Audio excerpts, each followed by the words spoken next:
They told her he died 10 years ago. But when her husky uncovered a box buried in the snow, she followed the trail. And what she found in the mountains will leave you breathless. Where are you watching from today?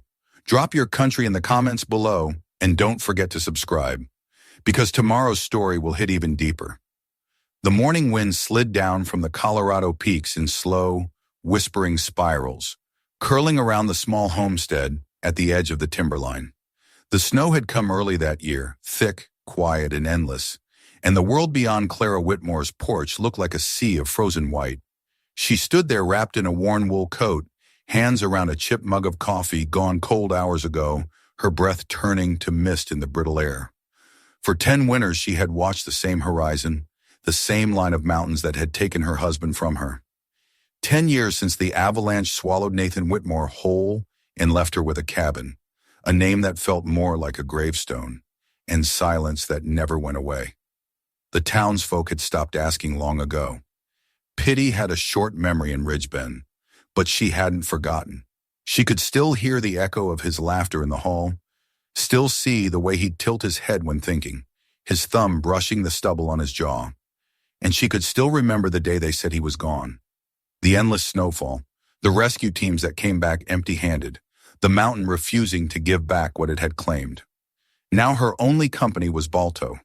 The husky had appeared 3 winters ago, lean and half wild, scratching at her door during a storm so fierce it felt like the mountains themselves were howling. His coat was white with ash-gray streaks, his eyes a strange pale amber that seemed almost human in their awareness. She'd fed him scraps, assuming he'd vanish with the thaw. Instead, he stayed. He became her shadow, her warmth at night, her companion through the solitude. He'd saved her twice already, once when she slipped through thin ice at the creek, once when a mountain lion strayed too close to the coop. She sometimes joked that the dog had more guardian angels in him than most men she'd met. This morning he was restless. Balto trotted across the snow-packed yard, nose low, tail stiff. He stopped near the old pine where the wind always piled drifts the highest, digging furiously. Clara sighed and set her mug down on the porch rail. "What is it this time, boy? Another rabbit hole?" But Balto didn't stop. He kept digging, paws kicking up arcs of snow, his breath fogging the air. Then she heard it, a dull clink, metal against metal. Her heart gave a curious leap.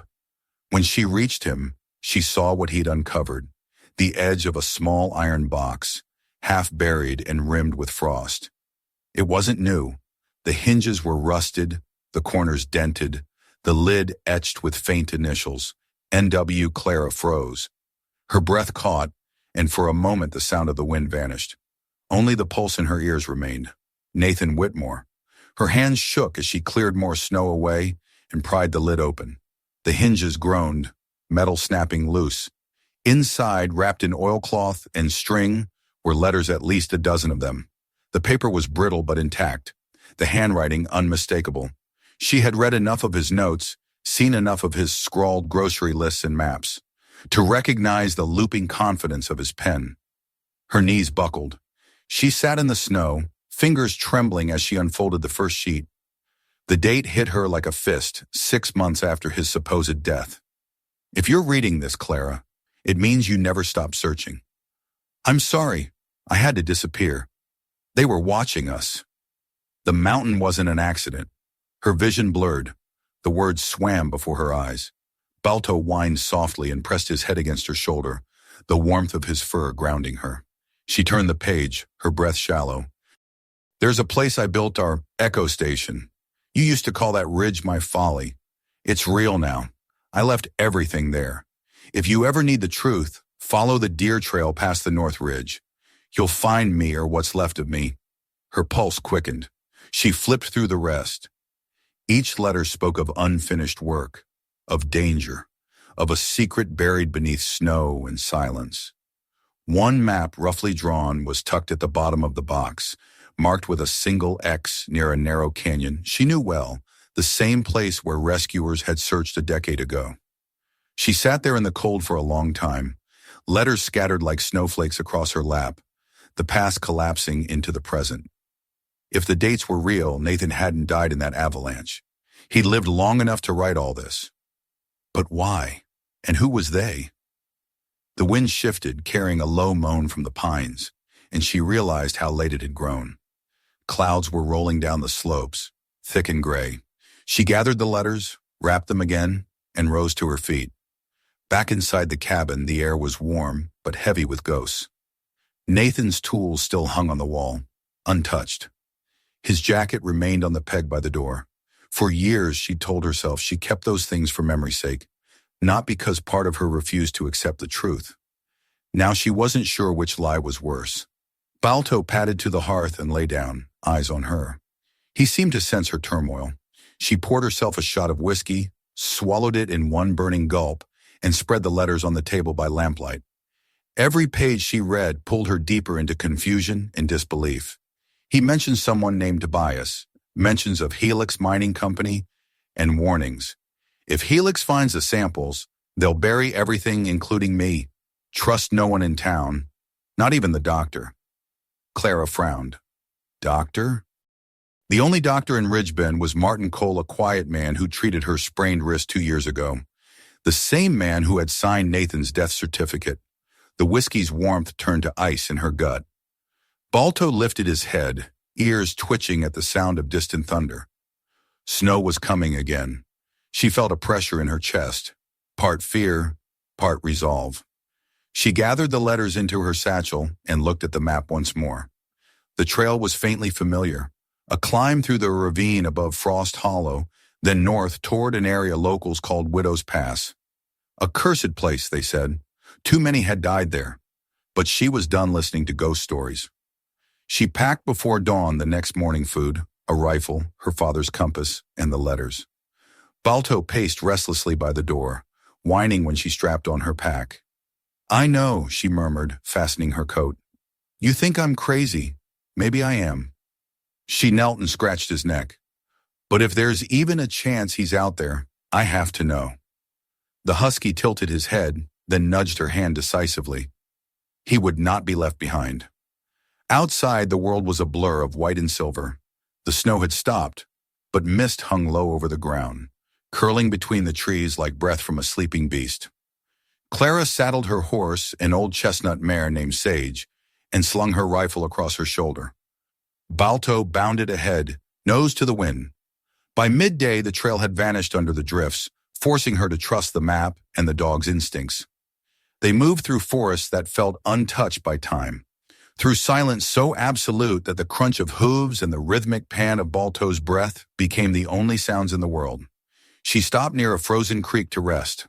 Balto drank from a hole in the ice while she unfolded one of Nathan's letters again. His words seemed to breathe, his voice reaching across years. There are things worse than death, Clara. Lies that rot the soul. I thought I could fix it before they found out. I was wrong. Her hand trembled. The ink had bled slightly, as if wet snow had fallen on it once. She imagined him writing this by lamplight, somewhere in those mountains, alone, hunted, believing he could still protect her. Balto barked suddenly, low and urgent. Clara turned. He was staring at the ridge above them, fur bristling, body tense. She followed his gaze and saw it, a shape moving between the trees. Not animal. Human. The figure paused just long enough for her to see the flash of something metallic in the hand, then vanished into the mist. Her heart pounded.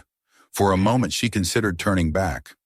Then she looked at Balto, who was standing perfectly still, waiting for her decision. No, she whispered. We keep going. They reached the base of Widow's Pass at dusk. The mountains rose like jagged teeth against the fading sky, the path narrowing into a steep incline half buried in snow. The air was thinner here, colder, and the silence oppressive. Balto pressed close to her leg, every sense alert. As she climbed, she found herself thinking about the last morning she'd seen Nathan alive, how he'd kissed her forehead, told her he'd be home before nightfall. There had been something in his eyes then, a shadow she hadn't wanted to see. She'd ignored it, because love makes cowards of even the strongest. By the time she reached the top, night had fallen. The moon hung low and red behind the peaks, throwing long shadows across the snow. Ahead in the distance, she saw it, a faint, unnatural glow. Firelight. Balto growled softly.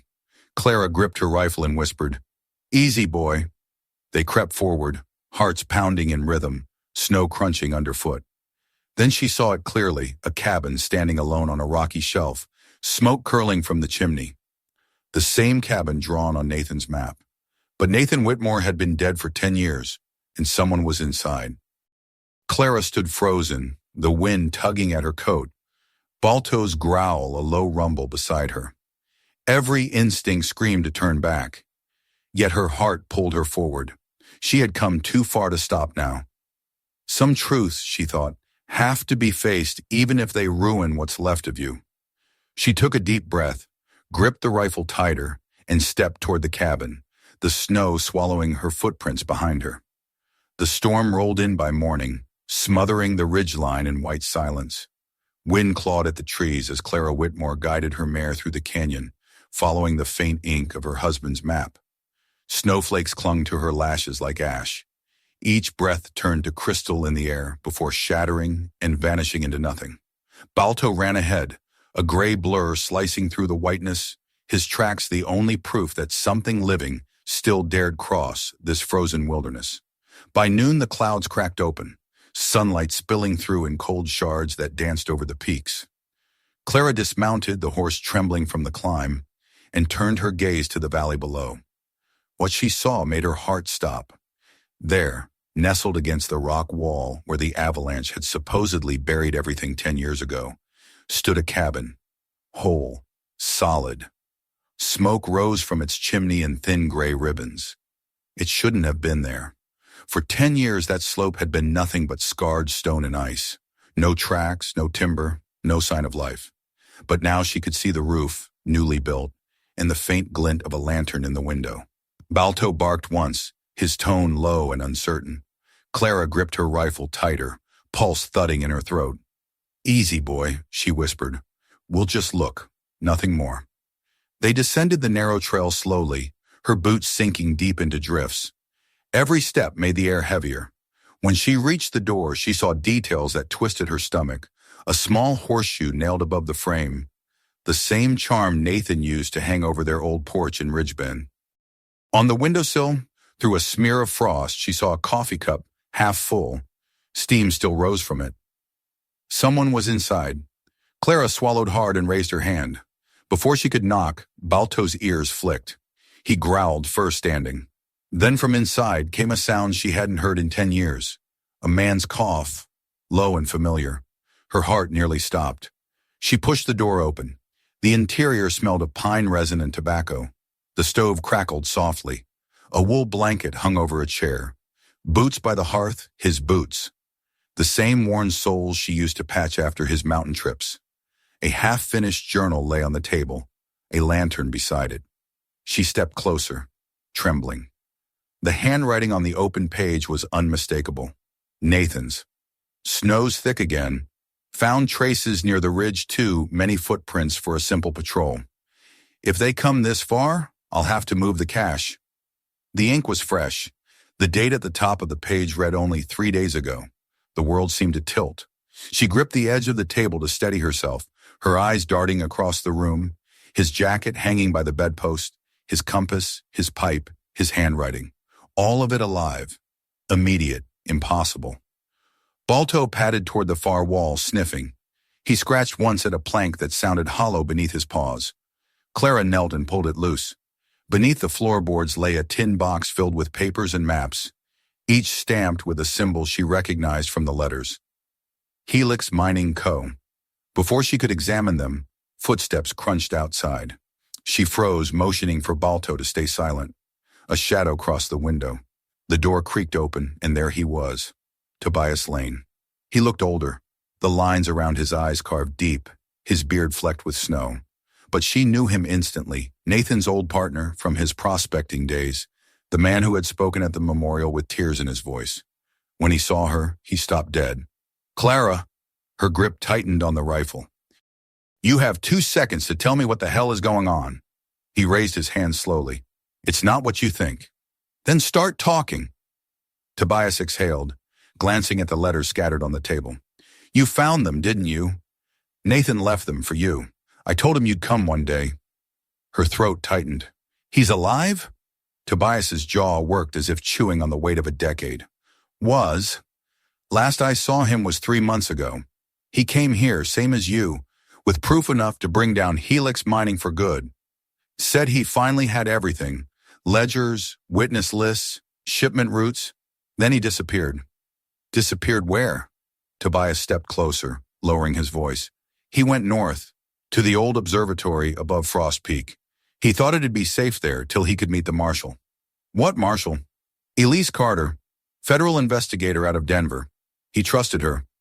Maybe more than he should have. Clara's heart clenched. He didn't tell me. He couldn't. Helix had eyes everywhere. Even your town doctor Cole, he was on their payroll, signed Nathan's death certificate himself to close the file. The room seemed to shrink. Her pulse pounded in her ears. You're saying Nathan staged his death? Tobias nodded grimly. To protect you. They threatened your life, Clara. He thought if the world believed he was gone, Helix would back off. She turned away, staring into the fire.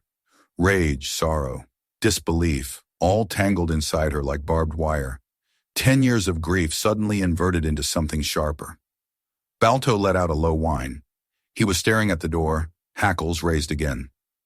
Tobias noticed first. Someone followed you? I don't think so. The sound came then, a faint crunch of snow outside, slow and deliberate. Shadows flickered across the frosted window pane. Tobias reached for his revolver. Get down! Clara ducked behind the table, heart racing. Balto crouched beside her, growling, his body coiled like a spring. A figure loomed at the window, a man with a lantern, scanning the inside. Then another shadow appeared behind him. Helix, Tobias whispered. They found the trail. The first shot shattered the window, spraying glass across the floor. Tobias fired back, and chaos filled the cabin. The thunder of gunfire muffled by the snow outside, the dog barking, Clara's pulse hammering in her ears.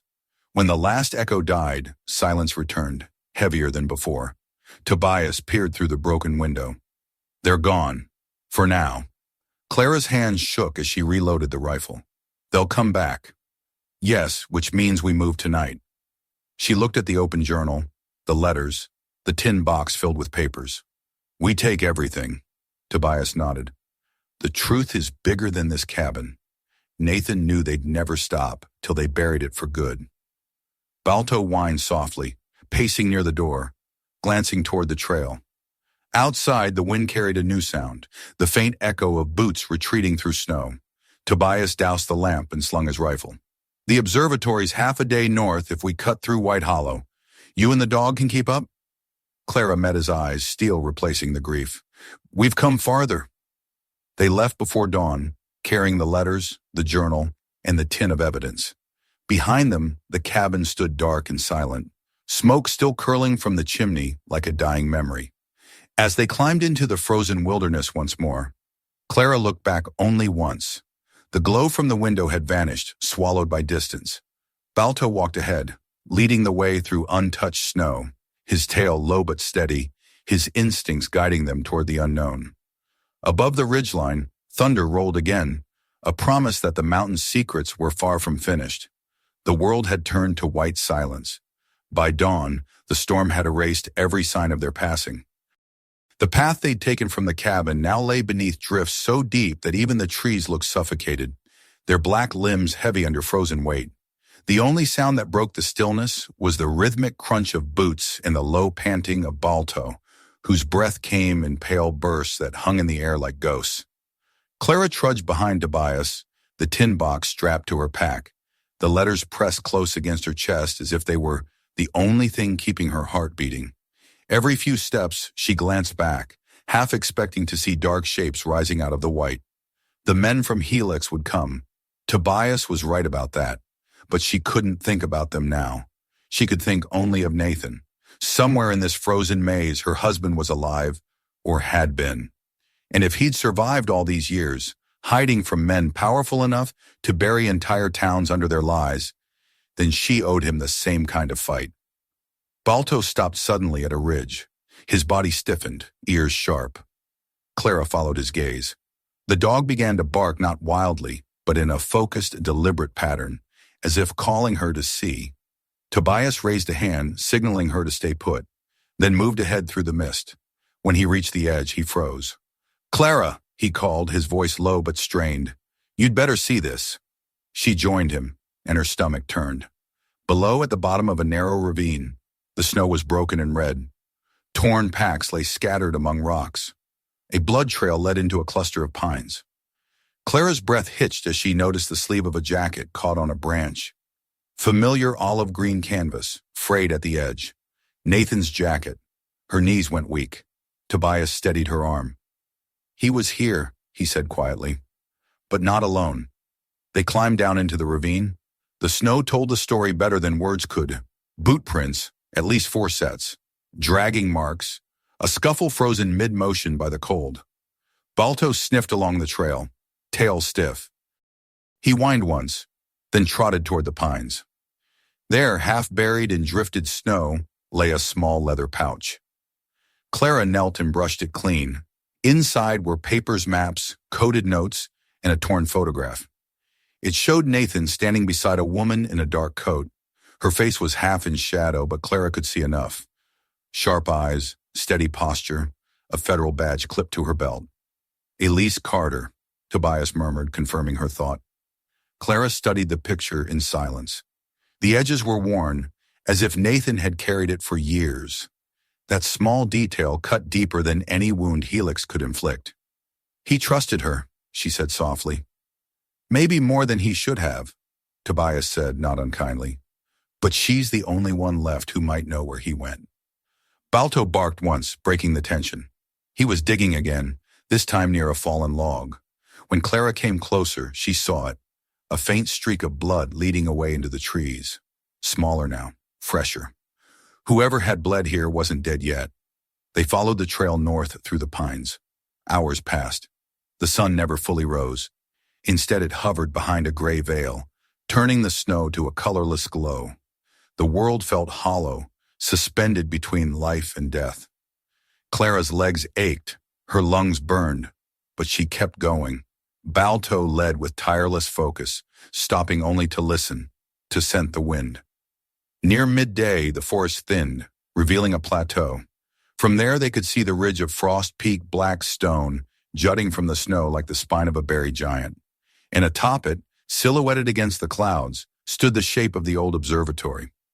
The Frost Peak station had once been a weather outpost, then a military watch point, and finally abandoned. Locals claimed the place was haunted by men who froze to death inside its steel walls. Now it looked less like a ruin and more like a secret waiting to be unearthed. Tobias raised his binoculars.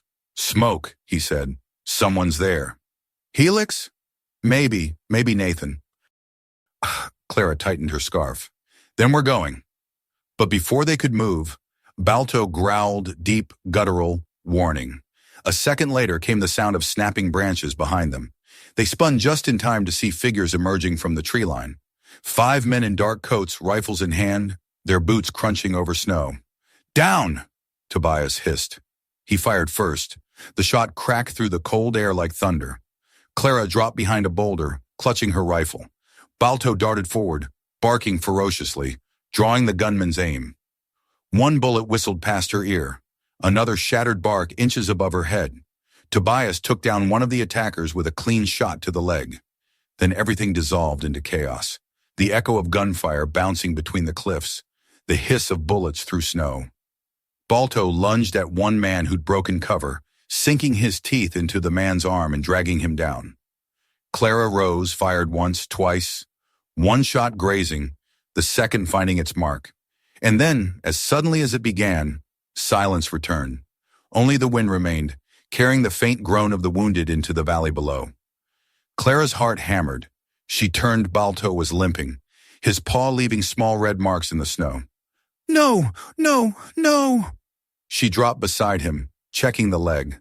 The bullet had grazed him, a clean wound but bleeding. Tobias crouched next to her. "We can't stay here. More will come." "I'm not leaving him." "We won't, but we move now." He tore a strip from his coat and wrapped Balto's leg. The dog whimpered once, then nudged Clara's hand as if to say he was ready. They pressed on toward Frost Peak. By dusk, the sky had turned the color of lead. The observatory loomed above them, a jagged dome of rusted metal half buried in snow. The front door was chained shut, but Tobias found a maintenance hatch along the side, hidden beneath a drift. He pried it open with the butt of his rifle, and they crawled inside. The air was stale, metallic, thick with the scent of old machinery. Rows of broken computers lined the walls, their glass screens fogged with frost. Somewhere deeper in the complex, a faint light flickered. They moved cautiously, weapons ready. Balto patted ahead despite his wound, his nose twitching. Then a voice echoed from the darkness. "Don't shoot!" The beam of a flashlight cut across the corridor. A woman stepped forward, her coat marked with snow, her badge glinting under the light Marshal Elise Carter. For a long moment, none of them spoke. Clara stared at her, the woman from the photograph, the one Nathan had trusted. She looked exhausted, her face pale but determined. "You must be Clara," Elise said finally. Her tone held something between awe and guilt. "He talked about you." Clara's voice cracked. "Where is he?" Elise hesitated, glancing toward the far hall. "Alive. Barely. Helix got to him 3 weeks ago. They wanted the location of the cache, the evidence he took from their minds. He wouldn't talk. We managed to track them here, but..." Her eyes flicked to the window. "They've surrounded the mountain. We don't have long." Tobias frowned. "How many?" "At least a dozen. And they've got snowmobiles. Once daylight hits, we'll have no chance." Clara stepped closer. "Then we move before dawn." Elise nodded. "We'll need to reach the tunnels under the observatory. That's where they're holding him." Balto let out a low growl, staring toward the corridor beyond. Something in his posture made Clara's stomach tighten. The dog sensed what they all did. The fight wasn't over. They spent the night in silence, the storm howling outside. Clara cleaned Balto's wound, whispering softly to him. Tobias checked ammunition. Elise spread a rough sketch of the tunnels across the floor, marking guard routes with a piece of charcoal.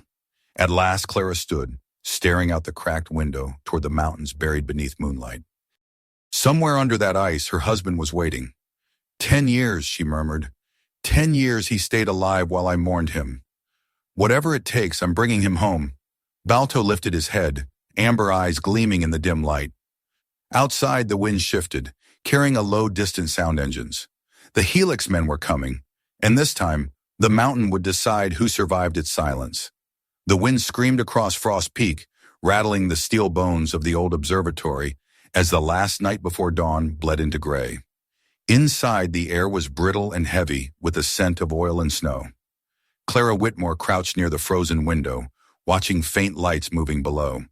Snowmobiles slicing through the white, headlights glimmering like a swarm of ghosts. The men from Helix were closing in. Tobias cleaned his rifle one last time, his face carved in exhaustion.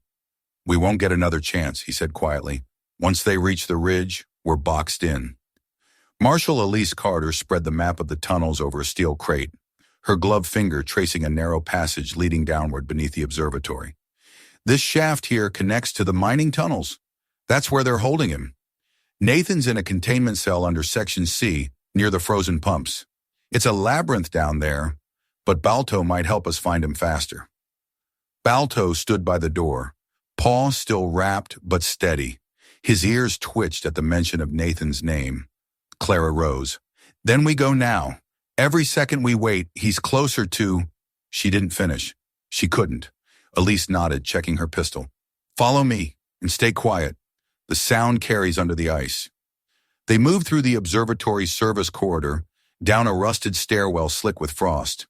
The deeper they went, the colder it grew. A creeping, bone-deep cold that made breath crystallize midair. Pipes hissed softly around them, whispering echoes of old machinery still alive in the dark. At the base of the stair, Elise stopped. A steel hatch blocked the way, rimmed with ice. She pried it open with a wrench, and a gust of frigid air hit them like a blow. The tunnels beyond were enormous, remnants of an abandoned Helix mining expansion. The walls shimmered faintly, ice fused with veins of silver ore. Balto stepped forward first, nose to the ground, tail low. His paws moved soundlessly over the frost. Clara followed close behind, her heart pounding. Every sound seemed amplified. The crunch of boots, the metallic drip of melting ice, the distant hum of generators. Then she heard something else, a faint echo, a voice. "Did you hear that?" she whispered. Tobias raised his hand. They listened. The sound came again, muffled, weak, but human. A man's voice calling through the darkness. Balto barked once, sharp and urgent, and took off down a side tunnel. Clara sprinted after him. The corridor curved sharply, leading to a heavy door with a broken lock. She pushed it open and froze. There he was. Nathan Whitmore sat slumped against a metal pipe, wrists bound, face pale beneath the grime.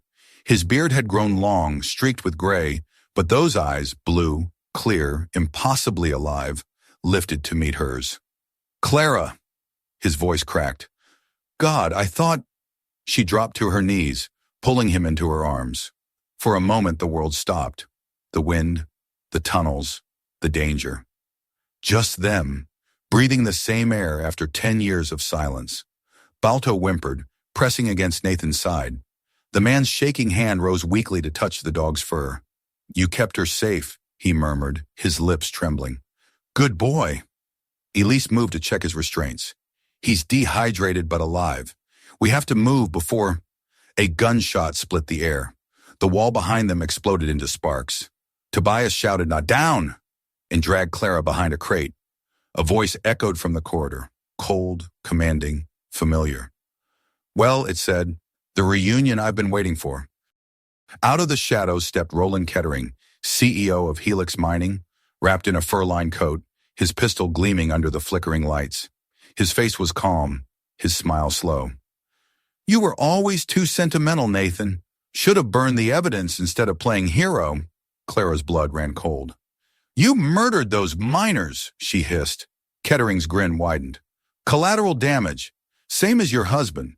But I see he couldn't stay buried." Elise fired first, her bullet grazing Kettering's arm.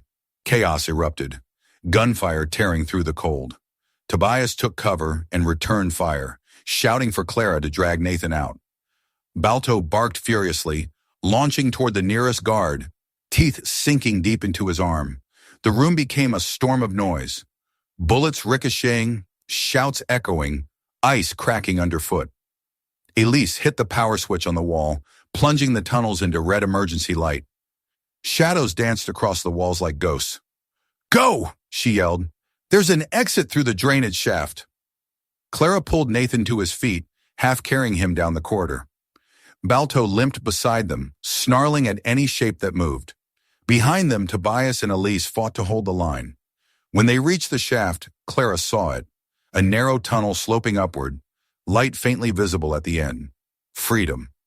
She turned to help Nathan climb, but he stopped her, pressing something into her hand. A small steel drive, warm from his pocket. "The evidence," he said. "Everything Helix did. It's all there. Don't lose it." "Not a chance," she whispered, gripping his hand. A sudden explosion rocked the tunnel. Kettering had thrown a grenade. The blast hurled them forward, knocking Clara onto the ice. The roof cracked, sending a shower of frozen debris cascading down. Nathan shoved her aside just as a beam collapsed. For a moment, everything was sound and dust and blinding white. When she came to, Balto was licking her face, whining. She sat up, coughing, eyes searching through the haze. Nathan was a few feet away, pinned beneath the fallen beam. Blood darkened the snow around him. "No!" She crawled toward him, clawing at the ice. "Nathan, please!" He caught her hand, his grip weak but steady. "You have to finish this," he said. "Get it to the marshal. End it." Tears blurred her vision. "Not without you." He smiled faintly, the same way he used to when she doubted him during storms. "You already did, 10 years ago, when you didn't give up."